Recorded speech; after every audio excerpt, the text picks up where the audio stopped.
नमस्कार मित्रों, आपका स्वागत है हमारे YouTube चैनल प्रेमेंद्राचार्य एस्ट्रोलॉजर में। और मैं प्रेमेंद्र उपाध्याय। आज हम बात करते हैं मानव शरीर के विषय में। यदि आप अपने शरीर को वास्तविकता में ये मानते हैं कि यह ईश्वर के द्वारा प्रदान की गई एक अमूल्य संपत्ति है, तो अपने जीवन के एक एक सेकंड का आप पूर्ण तरीके से सदुपयोग कीजिए, क्योंकि जब आप अपने समय का सदुपयोग करेंगे तो निश्चित रूप से जिंदगी में सबसे पहले आपको एक उपाय करना है कि सबसे पहले तो आपको सुबह सूर्योदय से पहले उठना है। सबसे पहला काम आपको करना क्या है कि आपको सूर्योदय से पहले उठना है। आप अपने घर में चाहे जितने घोड़े दौड़ने वाले चित्र लगा लीजिए, चाहे कुछ कर लीजिए, आपकी ज़िंदगी में दौड़ नहीं आएगी। आप घोड़े लगाने वाले चित्र लगाएंगे, कुछ नहीं होगा। जब तक सूर्योदय से पहले आप नहीं उठेंगे, आपकी ज़िंदगी में तरक्की नहीं हो सकती। उगते हुए सूर्य का चित्र लगाने से आपके घर में कभी भी लक्ष्य की प्राप्ति नहीं होगी। जब तक आप अपने लक्ष्य को प्राप्त करने के लिए घोड़े की तरह दौड़ेंगे नहीं और सूर्योदय से पहले उठेंगे नहीं, तब तक आपके जीवन में शांति और लक्ष्मी और धन की प्राप्ति कभी नहीं हो सकती। तो इसलिए चित्र लगाने से, घोड़ों का चित्र, दौड़ते हुए घोड़ों का चित्र लगाने से या उगते हुए सूर्य का चित्र लगाने से हमें जीवन में उन्नति या तरक्की प्राप्त नहीं होती। इस प्रकार के टुटकों को करने से हमें उन्नति प्राप्त नहीं हो सकती। उन्नति प्राप्त तब होती है जब हम घोड़ों की तरह मेहनत करते हैं और उगते हुए सूर्य से पहले उठते हैं, तब हमें जीवन में उन्नति की प्राप्ति होती है। तो इसलिए मित्रों, सूर्योदय से पहले उठिए। इसके बाद जब आप सूर्योदय से पहले उठे तो सबसे पहले आपको काम क्या करना है, इस तरीके से दोनों हाथों को, अपने दोनों हाथों की रेखाओं को देखते हुए आपको एक मंत्र बोला करें। कराग्रे वस्ते लक्ष्मी, कर मध्य सरस्वती, कर मूले तु गोविंदा, प्रभाते कर दर्शन। इस तरीके से अपने हाथों का दर्शन कीजिए और दर्शन करने के बाद अपनी आँखों पर इस तरीके से हाथों को मल लीजिए। इसके बाद जब आप धरती माता पर पैर रखने लगे, उससे पहले आप धरती माँ को प्रणाम कीजिए। क्यों? ये तो प्राचीन समय में भी लोग करते चले आ रहे हैं कि जब भी सोकर उठते थे तो सबसे पहले धरती माँ, यानी जो माँ हमें सब कुछ प्रदान करती है, यानी खनिज पदार्थ, हीरे मोती, सोना और हमारे जीवित रहने के लिए जो खाद्य पदार्थों की आवश्यकता होती है, उन सभी खाद्य पदार्थों को धरती माँ ही हमें प्रदान करती है। इसलिए क्योंकि भूमि के ऊपर बहुत भार होता है। भूमि जो है, धरती जो है, वो हमारी माँ है। यह हमें अन्न प्रदान करती है, रत्न देती है, यह खदान है। इसके बाद धरती माँ को आप प्रणाम कीजिए। इसके बाद उठकर आप स्नान कीजिए। स्नान करने के बाद आप सबसे पहले काम करें कि सूर्य भगवान को अर्घ्य दें, क्योंकि सूर्य एक ऐसा देवता है जो आपके सामने प्रत्यक्ष रूप से उपस्थित है।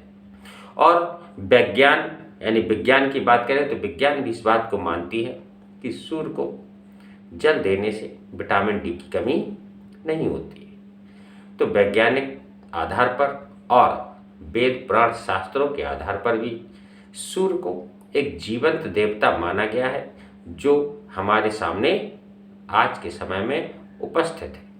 तो जब आप सुबह स्नान ध्यान करें, इसके बाद एक लोटा जल सूर्य को जरूर अर्घ्य दें। इसके बाद आपका जो भी इष्ट हो, चाहे हनुमान चालीसा पढ़े या दुर्गा चालीसा पढ़े, शिव चालीसा पढ़े, विष्णु सहस्त्रनाम पढ़े, गोपाल सहस्त्रनाम पढ़े, आप जो भी पढ़ना चाहते हैं, जो भी आपका इष्ट देव हो, उसकी पूजा कीजिए। यानी उसके लिए एक माला फेरिए, या किसी तरीके का आप पूजा पाठ करते हैं तो वह पूजा पाठ अपने इष्ट देव के लिए अवश्य करें। इसके बाद आपके घर में जो बड़े बुजुर्ग लोग हों, माता पिता हों, उनको प्रणाम करें। गुरु यदि आपका है तो गुरु के द्वारा एक गुरु मंत्र दिया जाता है, उस गुरु मंत्र का प्रतिदिन जाप करना चाहिए, क्योंकि यदि आपका गुरु वास्तविकता में अच्छा है तो आपके जीवन से हजारों कष्ट, लाखों कष्ट, यहाँ तक कि हम तो कहेंगे करोड़ों कष्ट दूर हो जाते हैं। गुरु का प्रभाव इतना अधिक होता है। तो यदि आपका गुरु है और गुरु मंत्र आपने लिया हुआ है तो उस गुरु मंत्र का रोज प्रतिदिन हमें जाप करना चाहिए, क्योंकि गुरु मंत्र का जाप करने से हमारे ऊपर जो भी संकट आते हैं वह संकट टल जाते हैं। इसके बाद आप जो भी नियम, आसन, योग, प्राणायाम जो भी करते हैं, इसके बाद आप योग प्राणायाम कीजिए। इसके बाद अब आप ये कहेंगे कि अब सुबह के समय तो भोजन हो गया, इसके सुबह के समय भजन कर लिया। भजन करने के बाद अब मान लीजिए कोई व्यवसाय करता है, कोई खेती करता है, कोई नौकरी करता है, वह अपने व्यवसाय पर जाता है, नौकरी पर जाता है, या किसी अन्य कार्य के लिए निकलता है।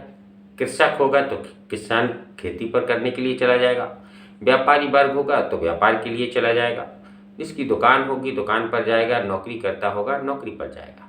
तो इस तरीके से अब आप ये कहें कि सुबह भजन हो गया, इसके बाद अब तो भजन करने की आवश्यकता नहीं है, तो ये ऐसा सोचना गलत है, क्योंकि भजन करने का कोई समय नहीं होता है। जब भी आप दुकान पर जाएं, रास्ते में चलते हुए ईश्वर का नाम लेते रहें। अगर आप व्यवसाय कर रहे हैं तो व्यवसाय करते समय ईश्वर का नाम लेते रहें। जैसे मान लीजिए आपका व्यवसाय है, बर्तन का व्यवसाय है, आप बर्तन दिखा रहे हैं, किसी व्यक्ति ने, किसी सज्जन ने आकर आपसे पूछा एक लोटा दे दीजिए, आप लोटा देने लगे तो आपने अपने नौकर से कहा कि एक लोटा दो, राम। लोटा रखा, दुकानदार ने पूछा क्या भाव है इसका, आपने कहा 100 रुपये, राम। इसके बाद जब मोल तोल होने के बाद वो लोटा खरीद के गया तो फिर कहिए राम। तो इस तरीके से आपका भजन भी हो रहा है और साथ साथ आपका व्यवसाय भी चल रहा है। इसी तरीके से माताएं बहनें घर में भोजन बनाती हैं, बर्तन धुलती हैं या झाड़ू पोछा अन्य कोई काम करती हैं, तो उस समय भी क्या करना चाहिए, भगवान का नाम ले सकती हैं। जैसे रोटी तवे पर डाली, जय श्री राम या राम। तवे पर रोटी को पलटा, राम। चूल्हे पर सेका, राम। और रोटी बनाकर रख दी, राम। तो इस तरीके से आपने 4 बार ईश्वर का नाम ले लिया, तो ये आपका भजन हो गया, ईश्वर का नाम लेना हो गया। इस तरीके से जो रोटी बनी वो एक प्रसाद हो गया। क्यों? क्योंकि उस रोटी को बनाते समय आपने भजन किया। जैसे आप मान लीजिए कहीं यात्रा पर जाते हैं तो यात्रा करते समय भी आप ईश्वर का नाम का उच्चारण करते रहिए। जैसे मैं तो उच्चारण करता हूँ, सीताराम हनुमान सीताराम हनुमान सीताराम हनुमान सीताराम हनुमान। जब भी मैं कहीं जाता हूँ, रास्ते में चलता हूँ या कहीं भी कुछ भी करता हूँ, तो ये इस धुन को मैं निरंतर अपने मन में विचार करता रहता हूँ, निरंतर मन में गाता रहता हूँ। तो इस तरीके से आप भी कोई भी एक नाम जो आपके इष्ट देव हो, उन इष्ट देव का नाम लेकर आप उस नाम को निरंतर करते रहिए। निश्चित रूप से उसका प्रभाव आपके जीवन में पड़ेगा।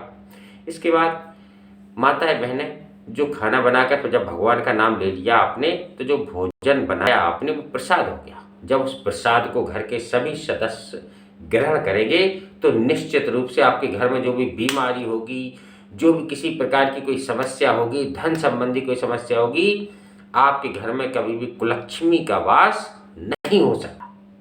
ये गारंटी जब आप भजन करेंगे। इसके बाद माता बहनें मैं देखता हूँ पोछा, झाड़ू ये सब लगाती हैं। तो जिस समय झाड़ू लगाती हैं तो झाड़ू लगाते समय उनके द्वारा अनेक पाप हो जाते हैं।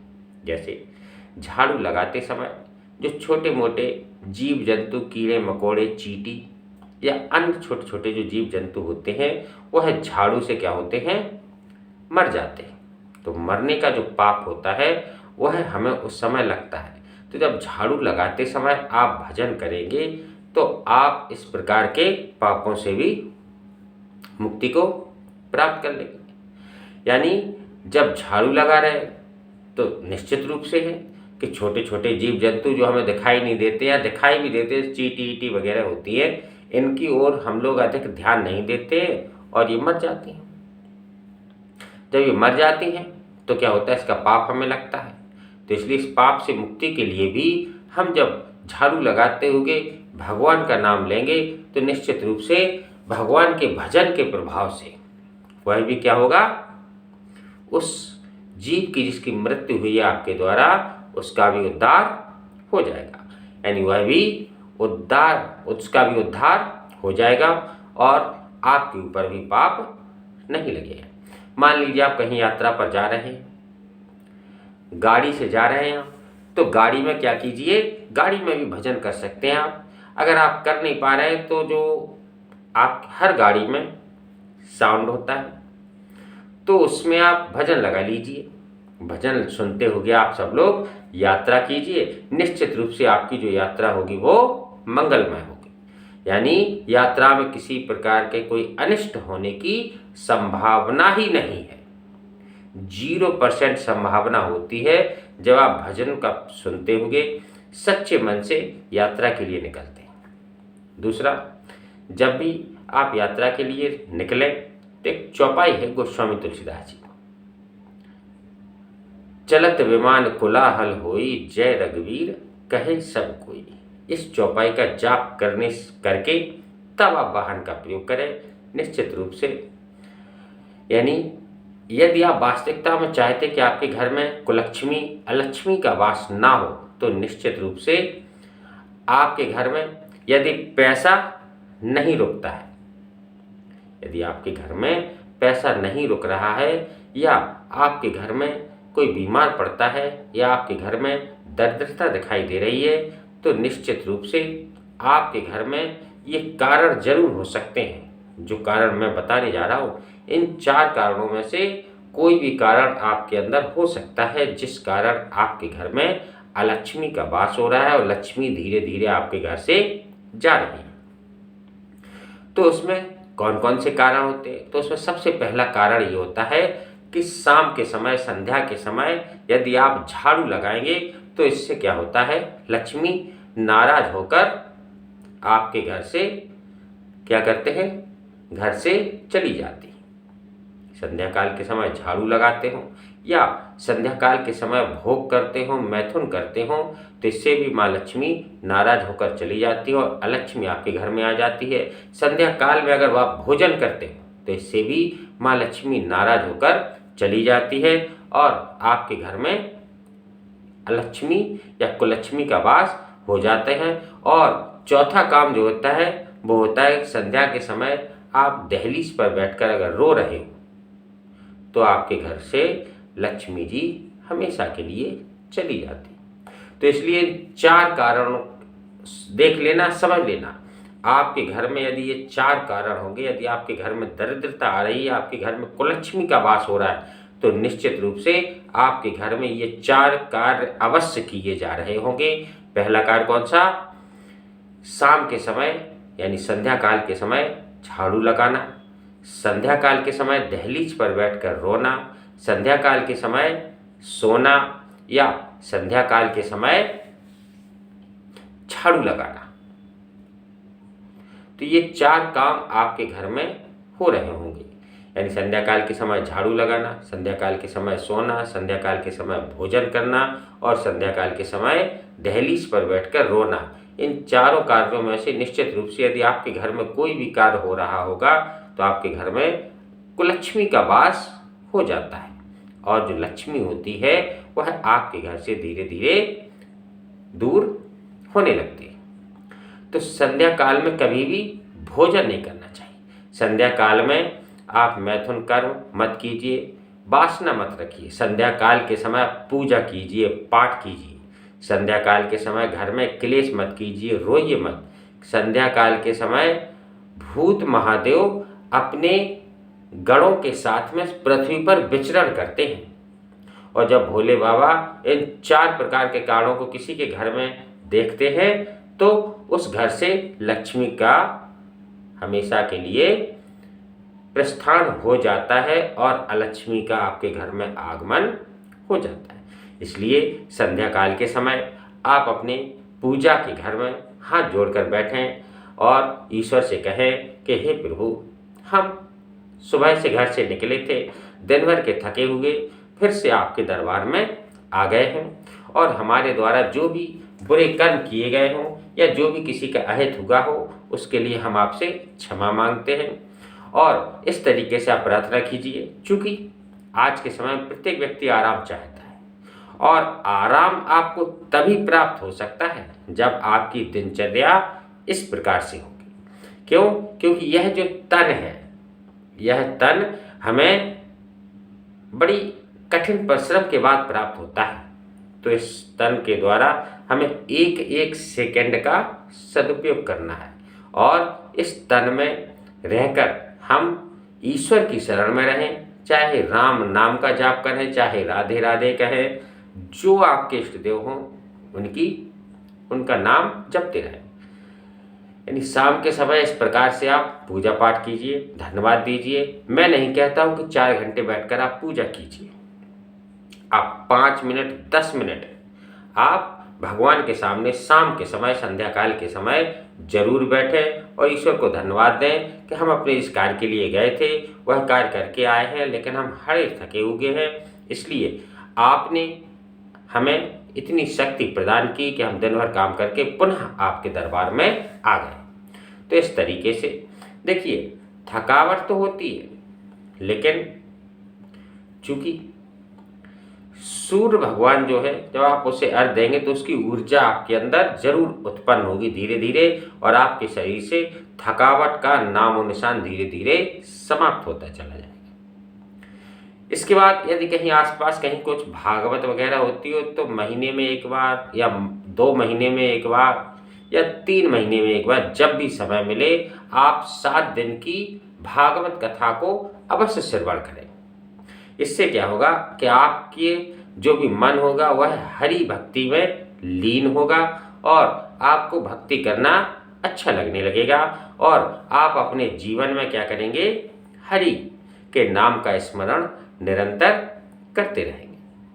तो इस तरीके से क्या होगा कि आपके जीवन में जो भी अलक्ष्मी है, दरिद्रता है, वह सदैव दूर हो जाएगी। यानी आप कोई उपाय ना करें, कुछ ना करें, केवल इस प्रकार के साधारण नियम को अपनाते रहें, भजन करते रहें, रास्ते चलते हुए करें, बैठे हैं शांत तब कीजिए, जब आपको समय मिले तब भजन कीजिए। भजन करने का कोई समय नहीं होता है, आप जिस समय करना चाहें उस समय कर सकते हैं। बस ईश्वर का नाम हमारी जिह्वा से निकलना चाहिए। तो इसी के साथ मित्रों, मैं अपनी वाणी को विराम देता हूँ। आपको मैंने जो भी आज बताया है वह आपके जीवन में निश्चित रूप से सफल होगा, लाभदायक होगा। इसी के साथ मित्रों, जय शिव शंभू, बोलिए बागेश्वर धाम की जय हो।